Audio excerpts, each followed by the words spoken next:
Sistem peredaran darah atau sistem kardiovaskular atau yang biasa disebut sistem sirkulasi adalah suatu sistem organ yang berfungsi memindahkan zat dan nutrisi ke sel dan dari sel. Sistem ini juga membantu stabilisasi suhu dan pH tubuh atau bagian dari homeostatis. Sistem peredaran darah merupakan bagian dari kinerja jantung dan jaringan pembuluh darah atau sistem kardiovaskular. Inilah yang menjamin kelangsungan hidup organisme. Kita akan merasakan detak jantung kita setiap kali kita meletakkan tangan di dada. Tapi tahukah kamu apa yang terjadi? Apa yang membuat jantungmu tetap berdegup? Setiap hari, jantung kita berdetak sekitar 100.000 kali, mengiring setidaknya 2.000 galon darah di seluruh tubuh kita. Meskipun jantung tidak lebih besar dari kepalan tangan, jantung memiliki peranan yang besar untuk tetap mengalir sepanjang 60.000 mil dalam pembuluh darah yang mengedarkan nutrisi dan oksigen untuk organ dan jaringan. Baik, untuk selanjutnya yaitu fungsi organ-organ peredaran darah. Yang pertama, serambi kanan berfungsi menerima darah kotor dari kaya CO2 dari ke seluruh tubuh.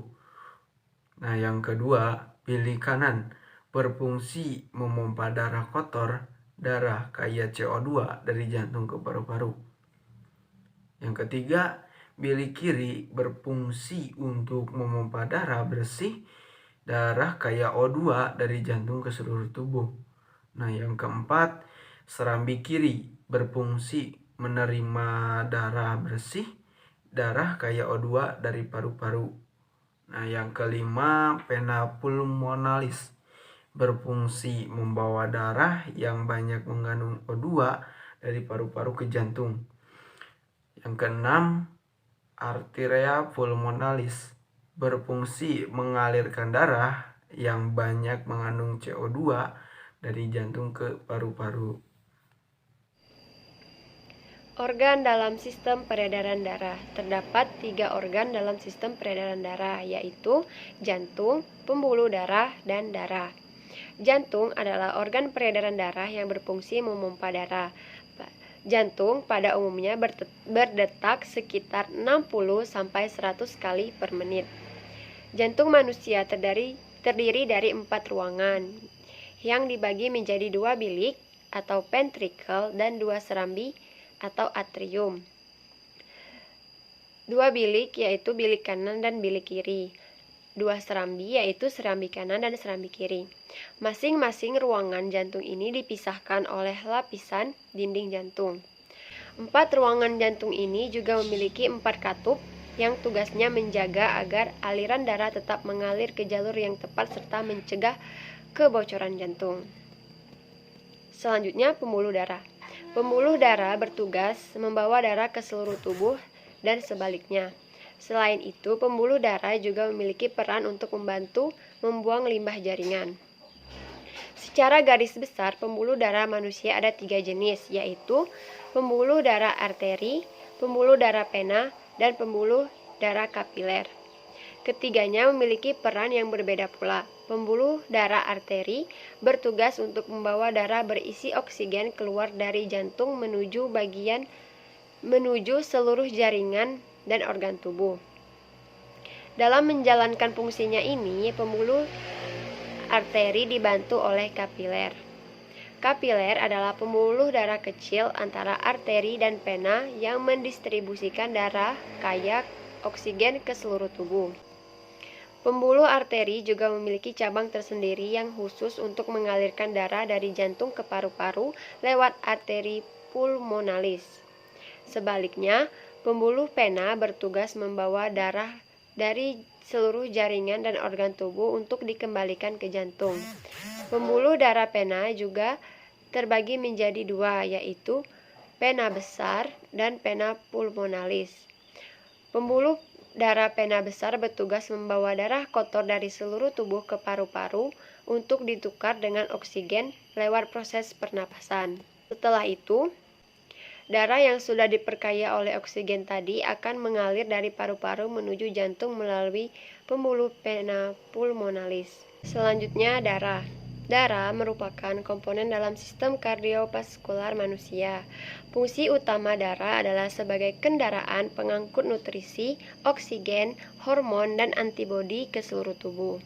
Darah juga mengangkut zat beracun dan sisa metabolisme seperti karbon dioksida untuk dikeluarkan dari tubuh.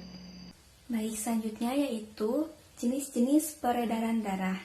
Nah, sebelum kita ke jenis-jenis peredaran darah, kita harus tahu dulu aliran atau sirkulasi darah. Darah dari seluruh tubuh akan masuk pertama kali ke serambi kanan, sehingga banyak mengandung CO2. Dari serambi kanan, darah akan melewati katup tricuspidalis yang berfungsi agar darah tidak dapat kembali ke serambi kanan, menuju bilik kanan. Dari bilik kanan, darah dipompa melewati arteri pulmonalis menuju paru-paru, agar CO2 dalam darah terlepas dan terjadi pengikatan O2.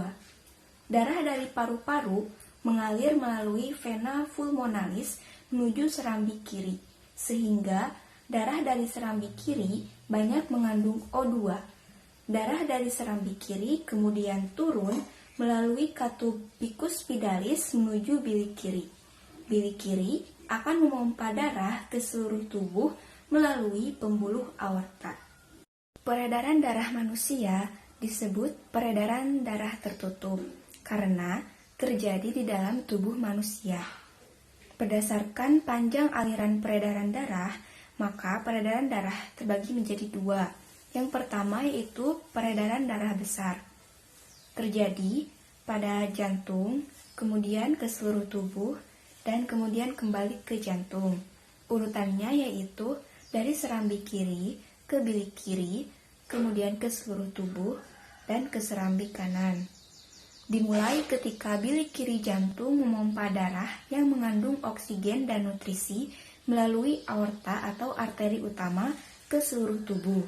Ketika darah telah rendah oksigen atau hanya tersisa karbon dioksida, maka darah terkumpul di pembuluh darah dan bergerak ke serambi kanan jantung dan masuk ke bilik kanan jantung melalui pembuluh darah vena cava superior yang berfungsi membawa darah dari kepala dan tangan ke jantung, serta melalui pembuluh darah vena inferior yang berfungsi membawa darah dari perut dan kaki ke jantung. Yang kedua yaitu peredaran darah kecil, terjadi di jantung, kemudian ke paru-paru, dan kembali ke jantung.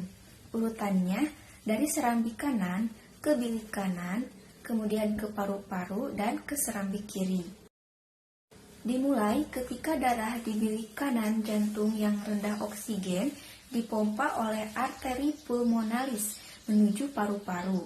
Disinilah karbon dioksida yang ada di dalam darah dilepaskan ke saluran paru dan akan meninggalkan tubuh ketika bernapas.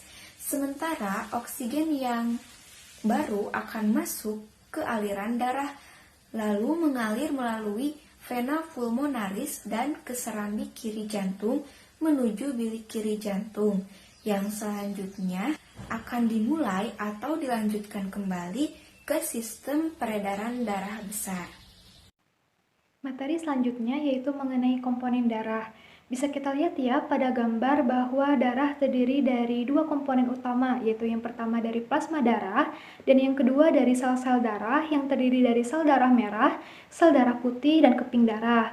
Untuk penjelasan lebih lanjut yaitu sebagai berikut. Komponen pertama dalam darah yaitu ada plasma darah. Plasma darah merupakan komponen yang paling banyak ditemukan di dalam darah karena 55% dari darah itu sendiri merupakan plasma. Seperti yang kita lihat ya pada gambar, plasma merupakan komponen darah yang berbentuk cairan yang berwarna kuning yang terdiri dari 92% air dan 8% sisanya yaitu berupa protein, garam mineral, lemak, glukosa, hormon, nutrisi, dan vitamin. Fungsi utama dari plasma darah yaitu untuk membawa berbagai jenis sel darah ke seluruh bagian tubuh.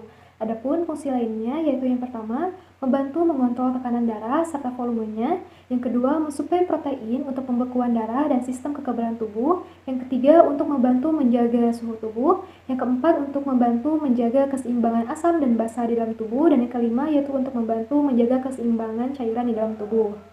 Nah, sekarang yaitu ada komponen yang kedua di dalam darah, yakni sel-sel darah. Sel-sel darah terdiri dari sel darah merah, sel darah putih, dan keping darah. Yang pertama ada sel darah merah. Sel darah merah ini dikenal dengan sebutan eritrosit. Eritrosit mengandung hemoglobin, sehingga fungsi dari eritrosit ini sendiri yaitu yang pertama, membantu mengedarkan gas oksigen ke seluruh tubuh dan mengangkut karbon dioksida dari seluruh tubuh untuk kembali ke paru-paru. Dan yang kedua yaitu untuk memberikan warna pada darah, sehingga darah berwarna merah. Adapun ciri dari eritrosit atau sel darah merah ini yaitu yang pertama, berbentuk bulat dan di bagian tengahnya terdapat cekungan atau bikonkav. Lalu yang kedua, tidak memiliki inti sel atau nukleus sehingga bentuknya bisa berubah sesuai dengan pembuluh darah yang dilewatinya. Dan yang ketiga yaitu diproduksi di sumsum tulang merah dan memiliki masa hidup selama 120 hari. Yang kedua ada sel darah putih. Sel darah putih dikenal dengan sebutan leukosit. Fungsi dari sel darah putih yaitu untuk melindungi tubuh dari serangan benda asing, bakteri, dan virus dengan memproduksi antibodi. Adapun ciri dari sel darah putih ini itu yang pertama, tidak memiliki warna, yang kedua, mempunyai inti sel, yang ketiga, bersifat amobid, yakni dapat bergerak bebas, fagosit, yakni dapat memangsa bakteri dan sel-sel yang telah mati, dan diapedesis, yakni dapat menembus dinding kapiler darah. Lalu yang keempat, yaitu diproduksi di sumsum tulang dan memiliki masa hidup selama 12 hari. Lalu yang terakhir ada keping darah atau trombosit. Keping darah atau trombosit ini merupakan fragmen sel yang berukuran kecil. Di dalam tubuh manusia, trombosit berfungsi dalam membantu proses pembekuan darah atau koagulasi. Adapun ciri dari trombosit ini itu yang pertama, memiliki bentuk yang tidak beraturan, yang kedua, tidak mempunyai inti sel, dan yang ketiga yaitu memiliki masa hidup selama 8-10 hari.